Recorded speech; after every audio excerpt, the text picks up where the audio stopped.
नमस्कार दोस्तों, मैं दीपंकर। आज इस वीडियो में बात करूंगा बंधन बैंक की जो माइक्रो फाइनेंस डिपार्टमेंट है उसमें अगर आप as a collection officer join करते हो तो कितना सैलरी आपको मिलेगा। बंधन बैंक में माइक्रो फाइनेंस में सीईओ मतलब कलेक्शन ऑफिसर पोस्ट में ज्वाइन करने के लिए क्या क्वालिफिकेशन चाहिए। बंधन बैंक में अगर आप सीईओ में ज्वाइन करते हो तो आपको क्या क्या काम करना पड़ेगा। बंधन बैंक में सीईओ का ड्यूटी एंड रिस्पॉन्सिबिलिटी क्या होता है। बंधन बैंक में सीईओ का ड्यूटी टाइम क्या रहता है। अगर आप बंधन बैंक में सीईओ में ज्वाइन करते हो तो आपका फ्यूचर ग्रोथ कैसा रहेगा, सारे चीज़ इस वीडियो में डिस्क्राइब करेंगे। तो वीडियो थोड़ा लंबा होगा, तो वीडियो शुरू करने से पहले बताना चाहूँगा दोस्तों, मैं दीपंकर, मैं बेसिकली फाइनेंस रिलेटेड कंटेंट बनाता हूँ और नया नया वैकेंसी का भी वीडियो डालता हूँ। तो जो लोग मेरे चैनल पे पहली बार आए हो, फाइनेंस रिलेटेड जॉब में ज्वाइन करना चाहते हो, फाइनेंस को जानना चाहते हो या बंधन बैंक में ज्वाइन करना चाहते हो, बंधन माइक्रो फाइनेंस में, वो लोग प्लीज़ मेरे चैनल को लाइक सब्सक्राइब कमेंट करके शेयर करके रख दीजिएगा, ताकि इसके बाद जो भी मैं वीडियो डालूँ उसका नोटिफिकेशन आपके पास तुरंत चला आए। सबसे पहले आपको बताना चाहूँगा कि सीईओ में ज्वाइन करने के लिए क्या क्वालिफिकेशन चाहिए। सीईओ का फुल फॉर्म होता है कलेक्शन ऑफिसर। सीईओ में ज्वाइन करने के लिए आपका क्वालिफिकेशन चाहिए 12 पास। अगर 12 पास हो तो आप सीईओ में ज्वाइन कर सकते हो। फ्रेशर होगा तो भी चलेगा, एक्सपीरियंस होगा तभी चलेगा। अप्लाई कैसे करना है, देखिए, बंधन बैंक या बंधन माइक्रो फाइनेंस में अगर आप ज्वाइन करना चाहते हो तो बंधन बैंक का जो वेबसाइट है, वेबसाइट के माध्यम से अप्लाई कर सकते हो।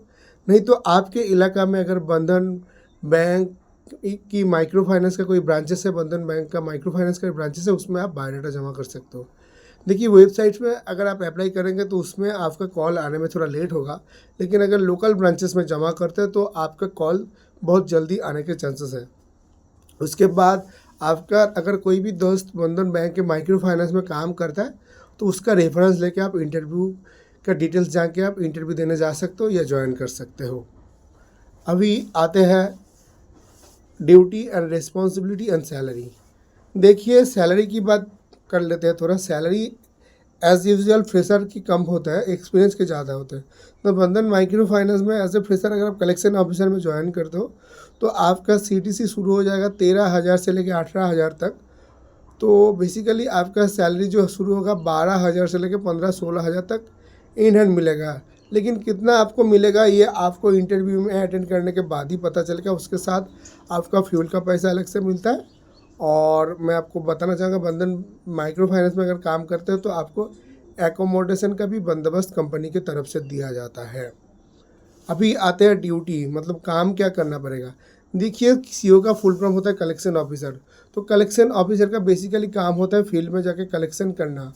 तो बंधन बैंक या बंधन माइक्रो फाइनेंस के जो ब्रांचेस में जो basically JLG joint liability group जो ग्रुप लोन प्रोवाइड करते हैं महिला को समूह बना के, और जो आरई जो मतलब पर्सनल लोन प्रोवाइड करता है दुकानदारों को, ये जो दुकानदारों को लोन प्रोवाइड करता है उसमें से कुछ कस्टमर जो है डिफ़ॉल्ट अगर कस्टमर हो जाता है या कोई भी कस्टमर अगर रेगुलर पेमेंट नहीं कर पाता है तो उनका जो कलेक्शन है उनका कलेक्शन करना पड़ेगा सीईओ को। बेसिकली आपका काम होगा जितने भी ओडी कस्टमर है या एनपीए कस्टमर है, उस एनपीए कस्टमर का कलेक्शन लाने का काम होता है सीईओ का। ओडी कस्टमर क्या होता है, ओडी कस्टमर क्या मतलब होता है, अगर कोई भी कस्टमर लगातार बंधन माइक्रो फाइनेंस में बेसिकल वीकली मतलब कलेक्शन होता है, तो लगातार 3-4 वीक अगर पैसा नहीं दिया है, उसके बाद 30 दिन क्रॉस कर गया तो वो नेक्स्ट महीने से वो ओडी कस्टमर में चला गया। और लगातार अगर 90 डेज नहीं कस्टमर कोई पैसा पेमेंट करता है तो वो जो है एनपीए में चला गया। एनपीए का फुल फॉर्म होता है नॉन परफॉर्मिंग एसेट। एनपीए के बारे में ऑलरेडी मेरे चैनल पे बहुत सारा वीडियो है, तो आप जाके देख सकते हो। एनपीए मतलब जो कस्टमर लगातार 90 डेज पैसा नहीं प्रोवाइड करेगा उस कस्टमर को फाइनेंस कंपनी के हिसाब से लॉस कस्टमर बोला जाता है या एनपीए कस्टमर बोला जाता है।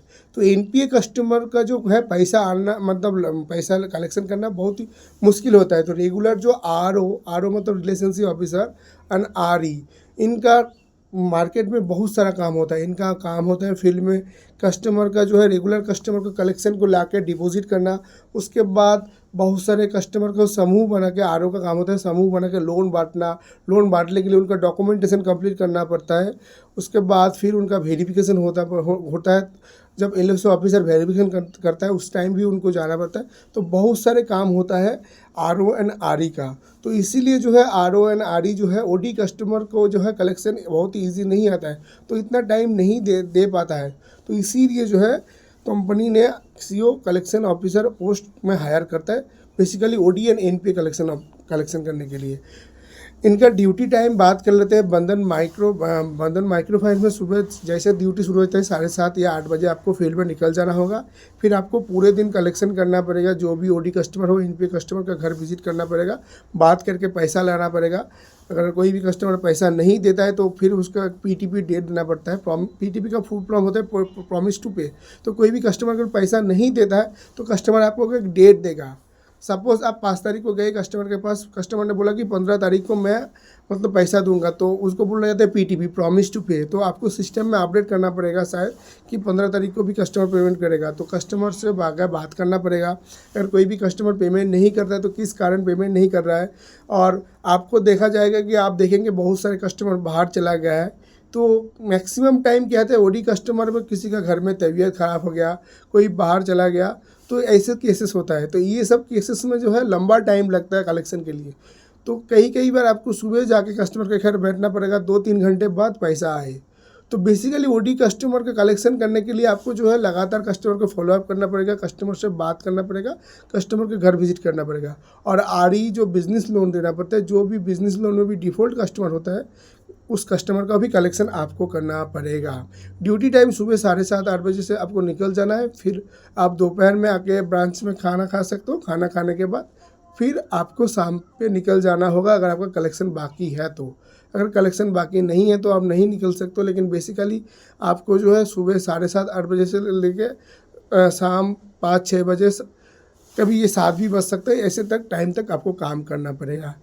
और मैं आपको बताना चाहूँगा अगर आप इसमें सही से काम करते हो तो फ्यूचर में आप जो है collection team leader, assistant collection manager भी बन सकते हो अगर आप कलेक्शन में काम करते हो। तो कलेक्शन में अगर काम करते हो, कलेक्शन का सबसे बड़ा एडवांटेज आपको मिलेगा कि अगर एनपीए कलेक्शन में आप काम कर लिए तो कलेक्शन का पूरा प्रोसेस आपको पता चल जाएगा। फ्यूचर में देखिए, जब भी कोई भी फाइनेंस कंपनी बिजनेस करता है तो सभी कंपनी के पास एनपीए कस्टमर आता रहता है। तो एनपीए कलेक्शन के लिए बहुत सारे कंपनी जो एक्सपीरियंस बंदे को हायर करता है। तो फ्यूचर में आपको बहुत सारा अपॉर्चुनिटी मिलेगा। और एनपीए कलेक्शन में जब आप कस्टमर का सेटलमेंट करवाएंगे ना, तो बहुत सारे कंपनी जो है सेटलमेंट के लिए 10% 20% इंसेंटिव भी देता है। तो अगर आज आपको कम सैलरी मिल रहा है लेकिन अगर आपका एक्सपीरियंस अंदर तो अच्छा है, तो आप जो है फ्यूचर में बड़ी कंपनी में जाके सेटलमेंट ऑफिसर या ओडी कलेक्शन ऑफिसर में ज्वाइन करके अच्छा पैसा कमा सकते हो। तो आज का वीडियो यही खत्म करता है। इसी तरह की कंटेंट के लिए आप प्लीज़ मेरे चैनल को लाइक, सब्सक्राइब, कमेंट करके शेयर करके रख दीजिएगा। धन्यवाद।